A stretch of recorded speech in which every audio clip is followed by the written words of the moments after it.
Foi para os bosques porque queria viver deliberadamente. Todos sofrem com a falta de tempo.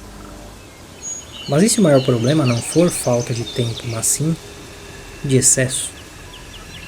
Excesso de coisas que você nem percebe, mas que estão roubando de pouco em pouco a sua atenção todos os dias. Agora pense, o que sobra da vida quando você remove todo o excesso? No século XIX, um homem decidiu testar isso na prática. Seu nome? Henry David Thoreau. Ele deixou a cidade, abandonou o ruído social e foi viver sozinho em uma cabana à beira de um lago. Mas ele não estava fugindo simplesmente, ele estava buscando responder a uma pergunta. A mesma que eu trouxe há pouco.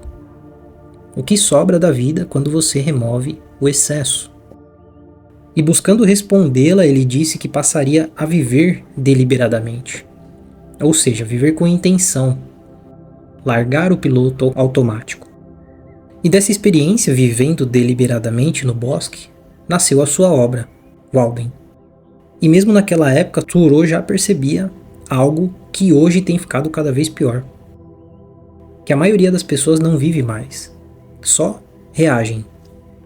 Reagem ao ambiente, aos estímulos e ao que vai aparecendo. E o ambiente de hoje, você já sabe, é uma máquina de distração. Existe uma disputa real pela sua atenção. E a atenção humana ela já é limitada por si só. E quando ela é fragmentada o tempo todo por quem está tentando captar a sua atenção, você acaba perdendo coisas fundamentais. E isso inclui profundidade de pensamento, capacidade crítica, percepção real do que está à sua volta. E quanto mais estímulo, menor é o estado de presença. Menor é a vontade de estar presente. E talvez o que diminui não é nem a vontade em si, mas a própria capacidade de estar presente. Uma mente fragmentada não consegue isso, não consegue estar presente.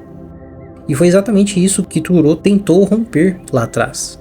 O cenário que ele estava era bem mais ameno que hoje, mas nesse isolamento ele começou a praticar algo que hoje a psicologia chama de atenção aberta, que é a observação sem a interferência, sem ruídos do ambiente e sem ruídos internos mentais. Nada de julgamentos, sem interpretar nada, sem rotular, só observar. E tem um ponto contraintuitivo nisso. Porque toda vez que você olha para algo, você nomeia algo. E nomeando, você interrompe a experiência. Por exemplo, você olha para uma árvore. Imediatamente a sua mente pensa e conclui: é uma árvore. E daí pronto, o seu cérebro encerrou o processo de observação. Ele não vê mais textura de árvore, não vê movimento, não percebe sons, não percebe detalhes. Porque ele já respondeu o que é, ele já acessou o conceito e te fez achar que não há mais o que observar naquele objeto. Isso é um atalho cognitivo que a mente usa. E isso acontece porque o cérebro está sempre buscando meios de economizar energia. E convenhamos, é eficiente. O atalho que ele usa imediatamente te faz entender algo que está à sua frente muito rápido, mas te desconecta da realidade direta. E foi isso que Thoreau tentou quebrar. Na sua obra, inclusive, ele descreve até o som do vento, sem passar por conceitos, apenas como uma experiência direta do que ele vivia no bosque. Mas isso tudo parece até muito distante da nossa realidade, do contexto que estamos inseridos e acostumados até a não pensar muito sobre isso. Então, como tentar aplicar isso sem precisar fugir para uma floresta, se isolar? Você vai precisar criar condições mínimas para isso. Em uma caminhada, por exemplo, busque por ambientes com elementos naturais, um parque, uma rua mais arborizada, uma praça, para você observar enquanto caminha. Não precisa ser muito, pouco tempo, 10 minutos, mas sem fones de ouvido, sem celular, só observar. Você vai perceber bem rápido fazendo isso que é muito mais difícil do que parece.